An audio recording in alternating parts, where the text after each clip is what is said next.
चालक भाइयों को मेरा नमस्कार। दोस्तों, अभी मैं मौजूद हूं नई दिल्ली रेलवे स्टेशन पर और आप जो देख रहे हैं ये हैं सभी यूनियन टीम मेंबर। हमारे साथ में श्रीनगर से हैं शेख जावेद अहमद।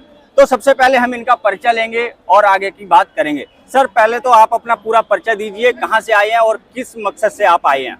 जी, मेरा नाम शेख जावेद अहमद है और मैं जम्मू कश्मीर श्रीनगर से बिलोंग करता हूं और हमारी एक ऑल कश्मीर ट्रांसपोर्टर्स कॉन्फेडरेशन है, उसका मैं प्रेसिडेंट हूं और साथ ही साथ मैं भारतीय प्राइवेट ट्रांसपोर्ट मजदूर महासंघ का नेशनल एग्जीक्यूटिव मेंबर हूं। अच्छा, आज आप नई दिल्ली रेलवे स्टेशन पर खड़े हैं। श्रीनगर से और दिल्ली की बात करें, दूरी की बात करें तो लगभग 1000 किलोमीटर के आसपास होती है।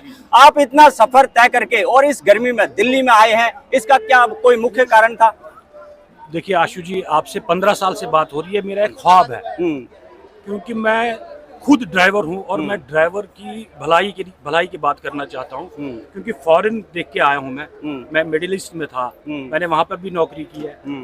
वहां पे जो ड्राइवर का एक डगरम होता है, एक अपना एक मुकाम होता है, मुझे नहीं लगता कि आज से 30 साल 40 साल पहले जो सोसाइटी में ड्राइवर का मुकाम था वो आज नहीं है। उस चीज को, उस इज्जत को और उस इज्जत के लिए मैं आया हूँ हैदराबाद के लिए इस गर्मी में, क्योंकि वहाँ पे माइनस टेम्परेचर है। मैं जैकेट लगा के आया था, जम्मू तक पहुँचा, जम्मू से फिर बस ली, इधर आ गया इस गर्मी में सिर्फ और सिर्फ इनकी बात वहाँ जमा करने के लिए, जहाँ पे 3 साल के लिए एक प्लान बनेगा, एक फ्यूचर प्लान बनेगा कि अगर हमारे ड्राइवर को इतनी मुश्किलात है, इतनी मुश्किलात का सामना है तो उनका अजाला, उनको दूर कैसे किया जाए। तो ये एक 3 साल के बाद ही होता है। तो हैदराबाद उस भारतीय मजदूर संघ की जो ट्रांसपोर्ट इकाई है, भारतीय प्राइवेट मजदूर महासंघ, उसी को देखते हुए हम अपने ड्राइवरों के मुश्किलात जितने भी है, क्योंकि जब इज्जत नहीं होगी तो कुछ नहीं होगा। बिल्कुल बिल्कुल। अब ड्राइवरों के साथ इतना जुल्म किया गया।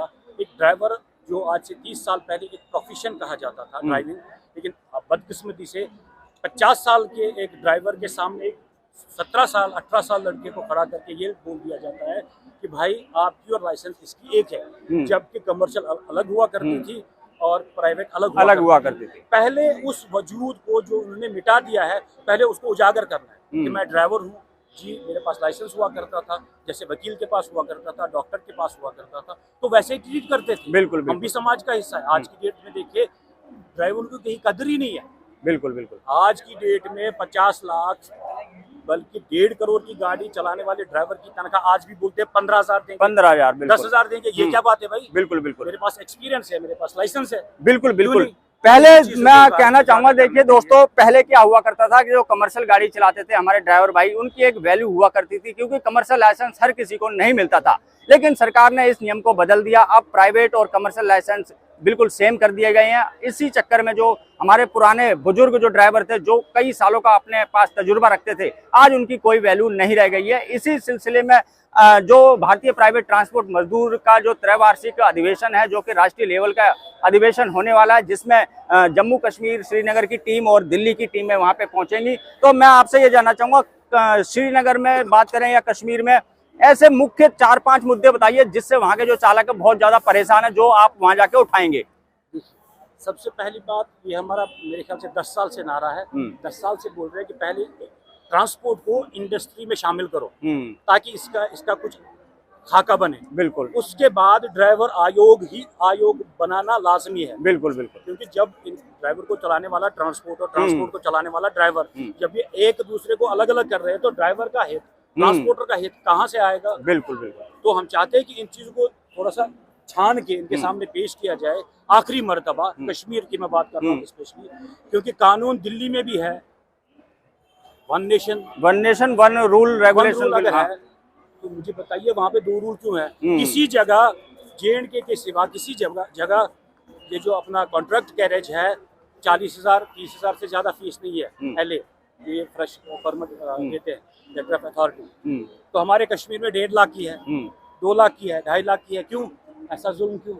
तो ये सारे मुद्दे आप नितिन गडकरी जी से भी मिलेंगे वहाँ, तो ये सारे मुद्दे आप वहाँ पे रखेंगे। आपको कितनी उम्मीद है कि जो हमारे परिवहन मंत्री नितिन गडकरी जी हैं, वो आपकी बातों को सुनेंगे और उनको संज्ञान लेंगे? देखिए ऐसी बात नहीं है। नितिन गडकरी से मैं 2018 से मिल रहा हूँ लगातार, हर साल। उनको याद आए या ना आए, लेकिन हर बार कश्मीर को रिप्रेजेंट मैं ही करता था, भले ही मेरे साथी साथ हुआ करते थे। मोस्टली मैं खासकर हमारे राजेंद्र सोनी जी हैं, वो तो ड्राइवरों के लिए अपने आप को समर्पित कर चुके हैं।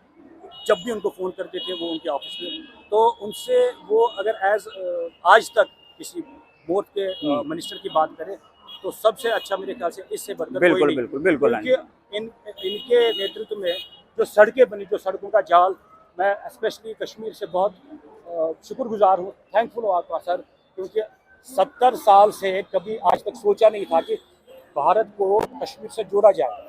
लेकिन आप मेरे ख्याल से पहले वो परिवहन मंत्री है जिनने कश्मीर का नहीं बल्कि पूरे भारतवर्ष में सड़कों का जाल बिछाया। उसके लिए मैं कश्मीर से और पूरे हिंदुस्तान के ड्राइवर कम्युनिटी से, ट्रांसपोर्ट कम्युनिटी का से शुक्रिया अदा करता हूँ और उम्मीद करता हूँ कि जैसे लास्ट टाइम भी मैंने बोला था सर, हमारे साथ 30 साल में बहुत दुख हमने झेले, बहुत और खासकर ट्रांसपोर्ट हमारा बहुत हिट हुआ। हम चाहते हैं कि पहले भी आपसे बात हुई थी कि हम चाहते हैं कि ड्राइवरों को 0% इंटरेस्ट पे सब्सिडी हिसाब से कुछ ऐसा पैकेज मिले ताकि वही 2500, वही 3196 तक थे वहाँ पे स्टैंडों में, उन्हीं रजिस्टर्ड टैक्सी स्टैंडों को पहले वापस वो टैक्सी का दर्जा दो। वहाँ से फिर कोई सर्विस नहीं चलेगी जब तक उनके साथ इंसाफ नहीं होगा। चलिए, बहुत बहुत धन्यवाद दोस्तों। आप सुन रहे थे शेख जावेद अहमद को, जो कि श्रीनगर से आए हैं। और आपको पता ही होगा, भारतीय प्राइवेट ट्रांसपोर्ट मजदूर महासंघ का जो त्रैवार्षिक अधिवेशन है, जो राष्ट्रीय लेवल का है, हैदराबाद जाने के लिए यहाँ पे रुके हुए हैं। अभी इनकी थोड़ी देर में ट्रेन यहाँ से निकलेगी तो ये हैदराबाद जाएंगे। हमारे साथ अब दिल्ली की टीम मौजूद है, तो मैं सबसे पहले विजय उपाध्याय जी से पूछना चाहूँगा।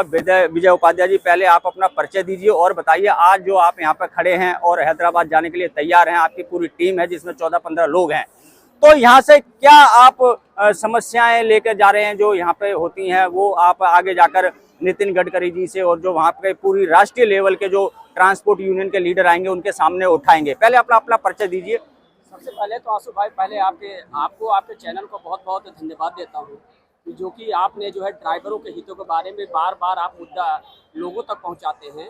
तो सबसे पहले आपको आपके चैनल को धन्यवाद देता हूँ।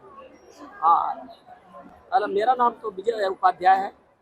हम लोग दिल्ली के सभी टीम हमारी जो है ऑटो रिक्शा संघ, जिसमें हमारे प्रतिनिधित्व हमारे राजेंद्र सोनी जी करते हैं, और दिल्ली की जो समस्याएं थी, जैसे कल्याण बोर्ड था, राजेंद्र सोनी की अगुवाई में वो कल्याण बोर्ड सोनी साहब ने दिलवाया, जिसमें ड्राइवरों के बहुत हित है, जैसे दुर्घटना, शिक्षा, स्वास्थ्य और जो है इनका ESI, ये हमारी जो है हम लोग सरकार से डिमांड है। इसके लिए हम ड्राइवरों के हितों के लिए काम कर रहे हैं और सरकार ने हम लोगों को दिया है। और हम चाहते हैं कि पूरे भारत के ड्राइवर सभी का कल्याण बोर्ड बने।